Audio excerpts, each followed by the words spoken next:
certain poses, because of the inversions or the type of the area in the body that they target, you do feel your libido being affected. It boosts your libido. Hello, everybody. I've got some good news for you. You don't have to lose your sparkle after 50. My guest today, Laura Venecia Rodriguez, is here to prove we can shine on, feeling more youthful with each passing year. The secret is all in her book, Gentle Yoga After 50. Get fit, flexible, and feel fantastic. Welcome, Laura. Hello and welcome to the Write the Book Inside You podcast. Tips, tools, and interviews for coaches and healers like you who want to write a non-fiction book to boost your visibility, clients, and cash flow while making a difference. I'm your host, Carol Westmore, a multi-published author and energy psychology tapping book coach. Now let's jump into today's episode.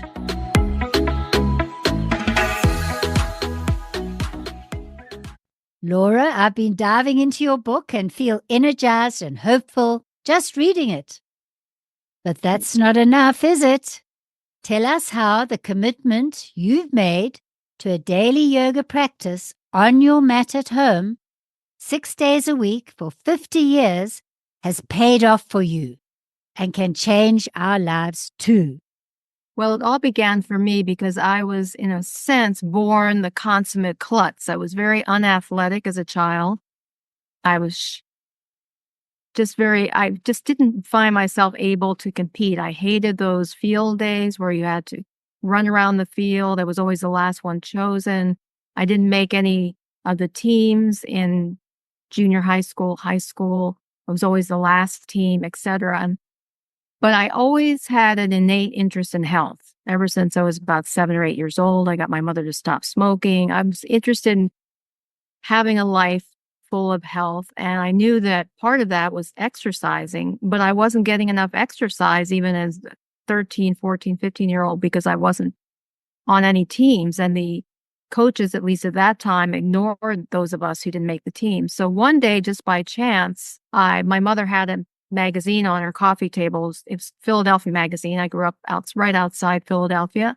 And it showed this person doing a yoga pose, the lotus pose. A man looked to be Indian, and it was all about yoga. So I was intrigued, and I read that article, and it seemed to suggest that even though a lot of people are intimidated by yoga because of the pretzel poses that you often see in the media, something about this article convinced me to try it. I didn't think it was, I thought, well, this is worth a try because I need to do something to stay in shape. I didn't have any instructors at that time.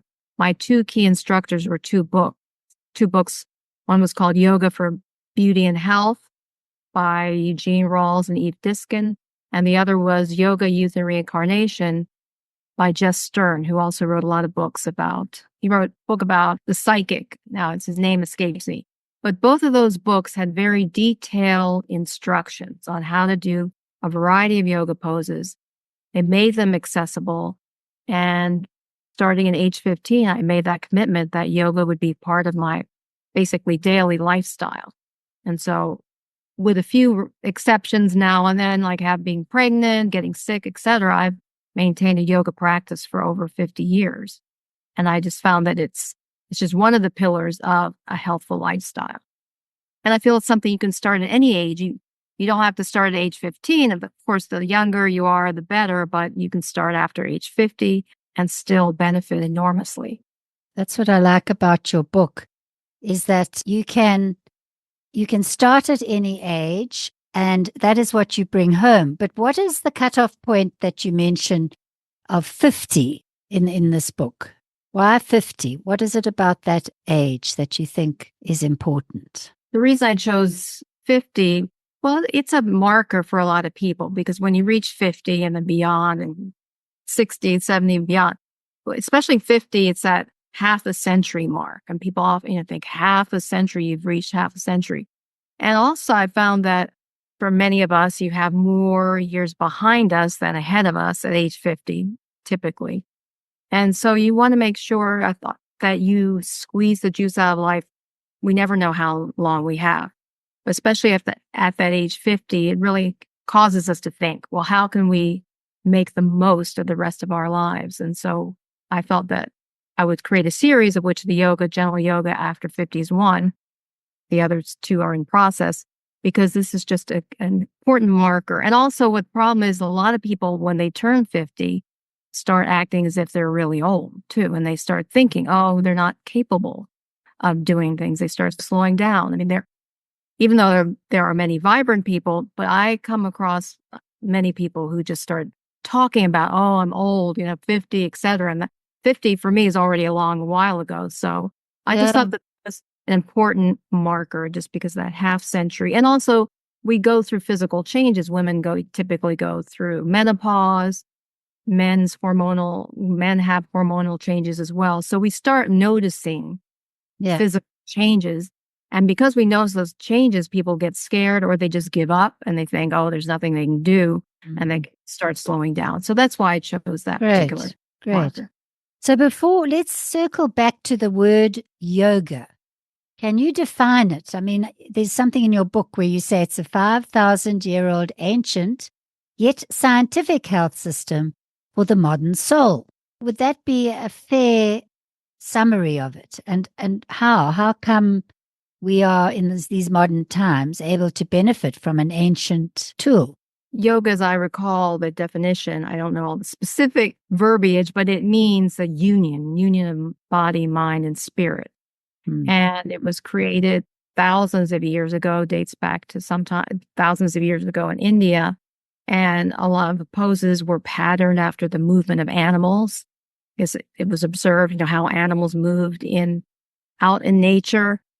And so it's a holistic practice. That's what I think is especially powerful about yoga. It's not just, you can do it just physically, but even when you just do it physically, typically, because you start gaining flexibility, stretching, etc., you feel better, which makes you feel also mentally, affects your mindset. So you have this overall improvement in your outlook in life. So it's a union of body, mind, and spirit. You start noticing these changes just because the way yoga is designed. I'm not a scientist, can't explain scientifically the reasons, but these poses were designed strategically to maximize, I think, health. They've been proven to help people from all sports today. And I don't know if you've got any examples of people from the stars to other people. Can you mention the kind of people who have taken to yoga? Well, now all kinds of, over the past few decades, all types of celebrities. I think football teams have incorporated yoga in their getting ready conditioning. Celebrities.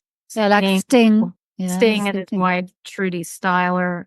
And right now it's pretty commonplace. So I would think it's a rare person, at least in the Western world, who's not come across yoga. Although there were some people I met recently in the past year or so who still were not that familiar with yoga. And there's still, even I found when I was writing the book originally 12 years ago, that some people coming from certain religious backgrounds were apprehensive about yoga. I've heard that even as recently as a year or two ago. I came across a YouTube podcast where the speaker was Catholic originally, had studied yoga, and then the person was talking about demonic influences. So there's still a lot of mythology, but overall, I would say it's spread like wildfire, and it's now a commonplace among every profession, especially celebrities, etc. But I think you said Ina Marx said it works the body from the inside out and reaches every part of the musculoskeletal system. I saw that you mentioned for bones that, especially as we get older and osteoporosis can be on the horizon. There's a Dr. Fishman, I think, and you do point people throughout your book to verified doctors and YouTube videos and, places that people can expand and learn more from all that you've synthesized in your life. Is that right? Yes. And I pointed out in my book, there was some journalist a number of years ago who came out with an article saying, oh, is yoga good for bones? And this journalist said, no, it wasn't. And that seemed to be disproved, by other. Why is it? Why is it good for bones? You tell us. Because it's weight bearing. You're doing certain poses like downward facing dog, which I actually don't include in my book, but you're putting your weight, you're lifting often in the various poses, you're lifting your weight, your body weight. And so that causes, yes, it's weight bearing on your various limbs. And from another point of view, it can reduce stress. And part of that, I think, from my experience, is the breath work. Can you tell us how breathing can put us in the flow and when we're stressed, how we breathe, and how doing yoga for a while at the beginning of the day can set us up for a more peaceful day? Well, typically, yes, what an important facet of yoga is deep yogic breathing. And if you notice that people typically, if they panic, go into a panic situation, have anxiety, they breathe in a shallow way. But yoga breath practices and techniques emphasize and focus on inhaling very deeply and slowly, and holding the breath, and exhaling. And that slows down the heart rate, etc., and helps to reduce the level of stress. And that's why it can be so important in reducing your stress levels, staying calm, getting out of that panic mode. Well, I'm going to actually ask you to show us, even though some people will be listening to this, something called the alternate nostril breathing. So you can show us and explain what you do to do this kind of breath work, which you recommend. I will do the shorter version of it, in that you can inhale, hold, and exhale for different periods of time. So I will just do it for the shorter period of time, because typically what you do is, I'm going to inhale through my left nostril. Well, I inhale for 4 seconds, hold for 2 seconds, and exhale for 4 seconds. What I do is I put 2 fingers on my left nostril. Since I'm starting by inhaling through the left nostril, I'll put 2 fingers on my right nostril. So I'll inhale for 4 counts, hold for 2, and then switch my fingers, and exhale for 4. And you keep doing that, say 3 or 4 times. And you do that for rounds of 3 to 6 times, I would say, to start. Okay. And you inhale as deeply as you can, and slowly. 1. It's hard counting. I mean, I think you can't count. Yeah, so in for 4, hold for 4, out for 4. Would that be? Or else, I do 2. Yeah, 4, 2, and 4 to start 2. out with. Okay. You said you could do it at work if you get a bit tired, because you used to be a full-time worker. And you seem to say you could just hold one side and breathe through the one side of the nose. Yeah. Is that right? Now, why is that? Tell us about that. Let's say we're at work and we just put one finger on one just side. So if you don't want to be conspicuous, so you just do it through one nose all the time, through one nostril. Well, you can, yes, but you still want to alternate, but you could just do it doubly. It depending on. Okay, so there have been times that, as you say, that when you really were feeling, tired from being at the computer, where you're actually going to tell us what you would do at work to break the pattern of being, your neck being sore or your. Right. Well, yes, I would feel tired, especially if I maybe for some reason hadn't slept well the night before. I would just go into that breathing, do it 3, 6 times. Usually 6 times is better. And then I would feel re-energized, because you're getting more oxygen back into your. Yeah. And I believe you said you'd go to the restroom sometimes. And yes, I don't stretch. Yeah.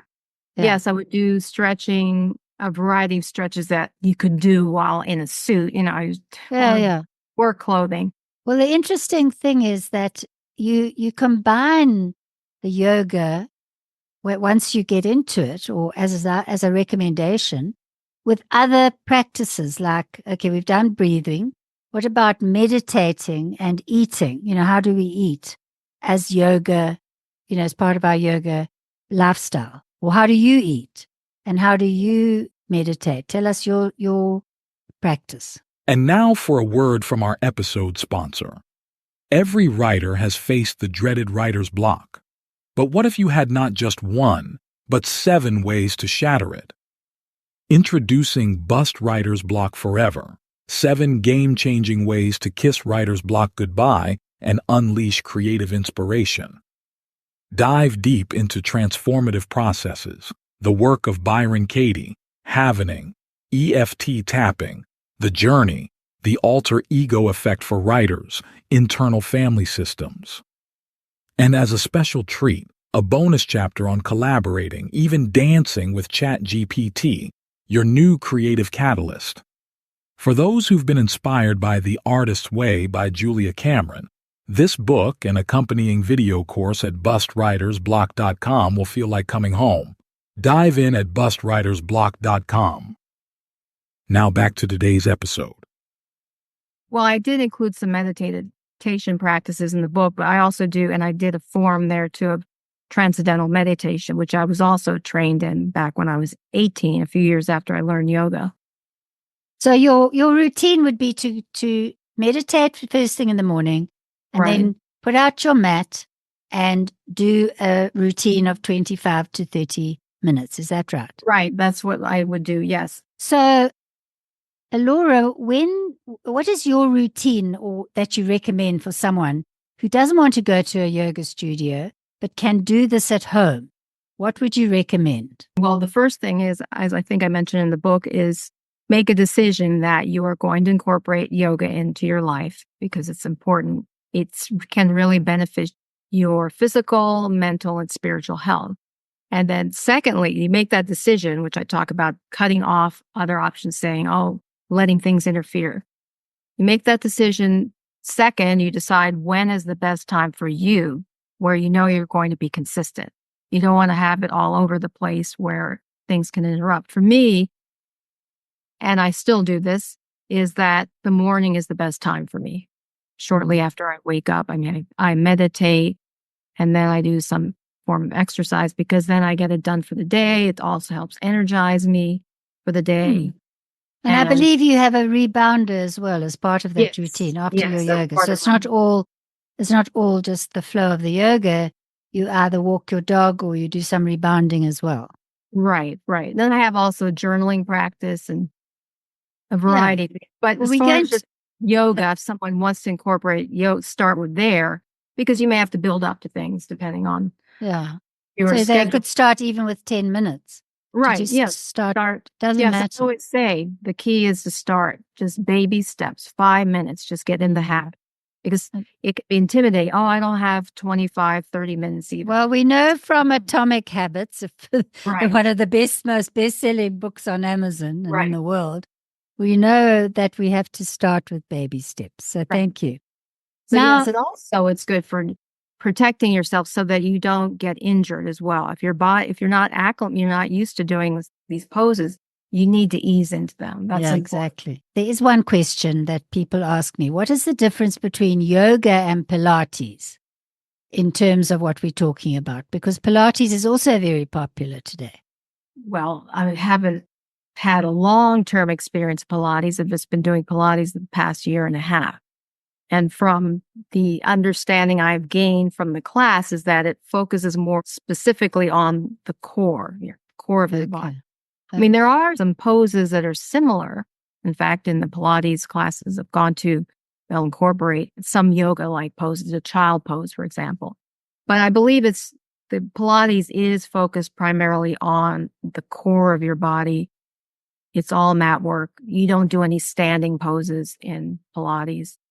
I don't know enough to explain into much detail, but I would just say it's more core focused. Okay. What about losing weight? I think a lot of people would like to know, can yoga help you lose weight? What is the short answer to that? Yes, I would say yes, it is possible to lose weight with yoga. I give some examples in the book. Tell us a story about someone who maybe not that you read about that inspired you. The couple of cases in the book that I have are, people who were quite overweight.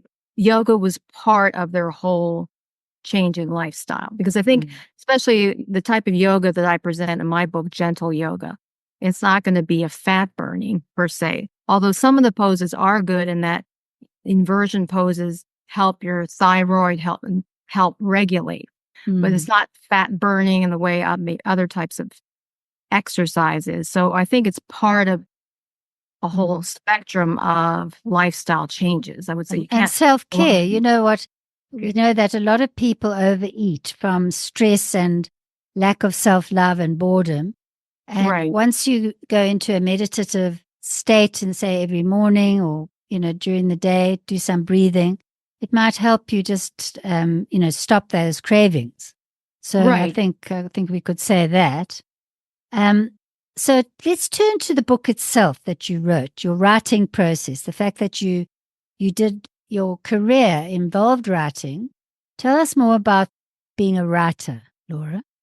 I've always liked writing ever since I was a child. I kept journals, diaries, journals, wrote tons of papers in high school and college, etc. And part of my professional work involved writing a lot of reports for trade policy reports for U.S. Congress. But that writing was fine, but it was very constrained. We had to be very neutral. And I always was interested in sharing more passion and doing inspirational type motivation type of writing. So still while I was working, the first edition of my book, I wrote on weekends. And it actually took me 4 years because my son was still younger then. And, but it was a labor of love because I wanted to share the benefits I've gained from yoga. And I thought more people should do yoga and that you could do yoga at home. You didn't have to go to a class because for many years I was intimidated by classes again, because I was a klutz in growing up. It can be intimidating going to a class where people around you seem like they really know what they're doing and they can do all kinds of poses, expert. So doing it at home eliminated those challenges. And of course, so that prompted me to write the book. I wanted to be able to publish an actual book. So over 4 years, I had written a blog about yoga and I pulled together. So are you going to continue now that you have retired, in inverted commas? Is that your passion to continue writing books? Well, that's what I'm doing now is focusing on series. Well, I have a newsletter I just launched about a month ago, Shine After 50, which includes information about yoga and also people who are inspirational after age 50.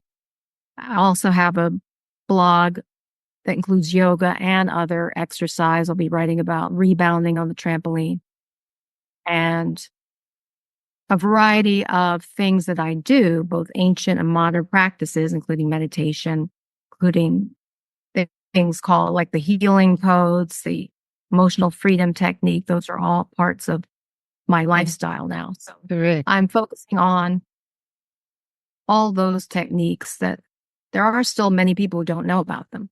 Yeah, one of the things that I found out about you that I didn't know about you originally was that you read the tarot, and not only that, but that you have a tarot reading channel on YouTube. Tell us how you got interested in tarot and how it ties in with your philosophy on life.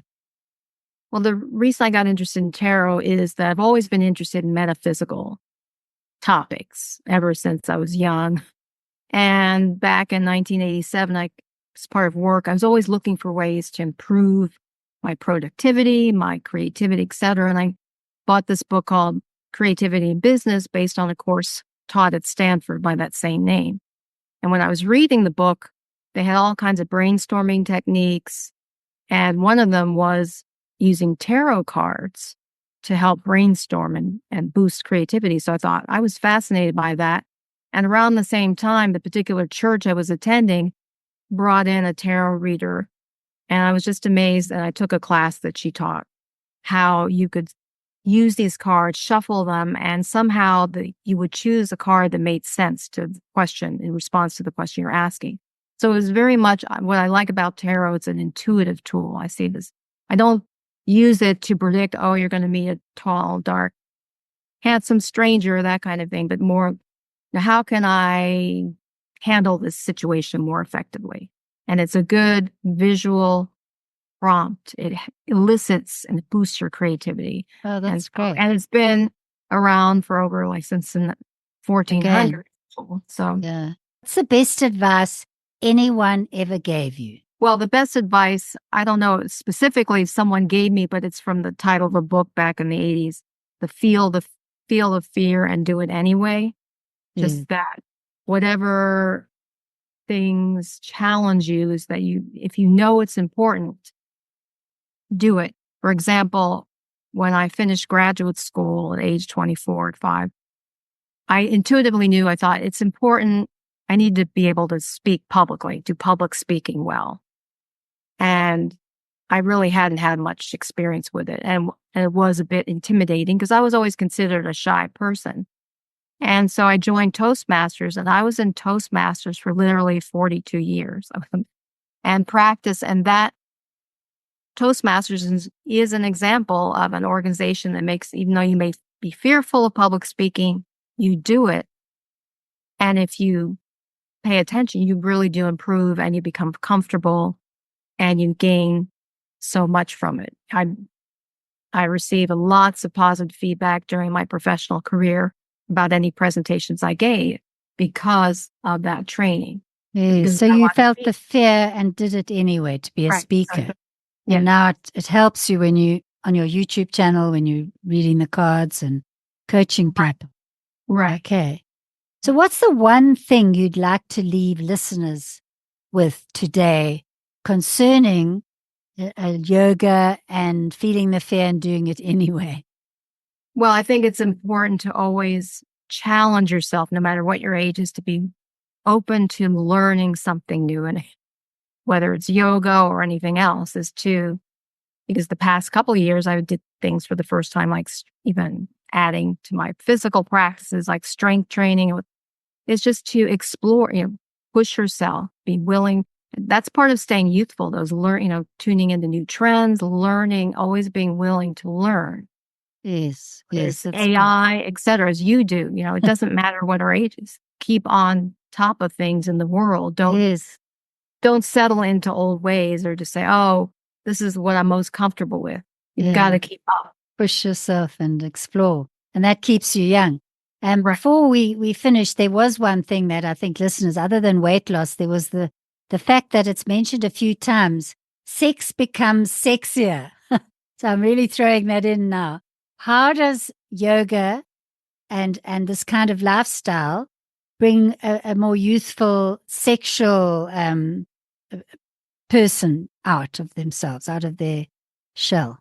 Well, the way yoga helps in that area, and I put that little section in the book, is because that came from a journalist. I can't remember if it was the New York Times or years ago, who was talking about his experience with yoga. And I've also personally experienced that in certain poses, because of the inversions or the type of the area in the body that they target, you do feel your libido being affected. It boosts your libido. And so that's great. People you can actually definitely feel, or at least I've definitely felt it. And that's what this journalist was talking about, saying how it enhanced, because I guess it increases the blood flow to those areas, which keeps you full and keeps you vibrant during sex. But we're going to end on, I think it's called an acronym you have at the end of the book, the words YOGA. Am I throwing you a curveball? Do you remember what the words? Well, yeah, the Y's for? The Y for youthing. Yeah, yoga is a way that you can practice youthing. Yes. It's, rather than saying we focus on aging, but it's one way of at least staying. And the O is for? Oneness. Oneness. It's the bottom, as I said earlier, union of body, mind, and spirit. Great. And the G is for? The G is for grace, being graceful. Because if you are mindful and if you pay attention to your body as you do yoga, it makes you more graceful in how you move about. Great. And finally, the A. The A is attitude, attunement to all of life.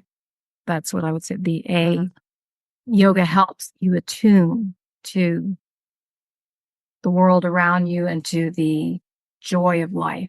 Laura, I'd love to know, where can people find you? People can find my book, which is Gentle Yoga After 50, on Amazon. just under my name, or Gentle Yoga After 50 with my name.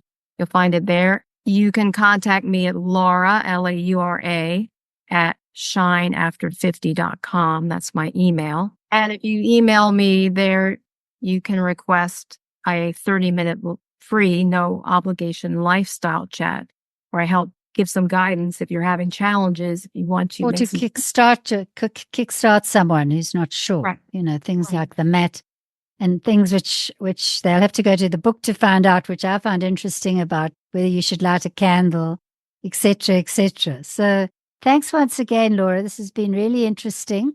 Not Thank only you for having interesting, me. but inspiring, that we can shine after 50. Thank you. Yeah. Thank you. Thanks for joining me on today's podcast. Want a free gift to inspire you further on your book writing adventure?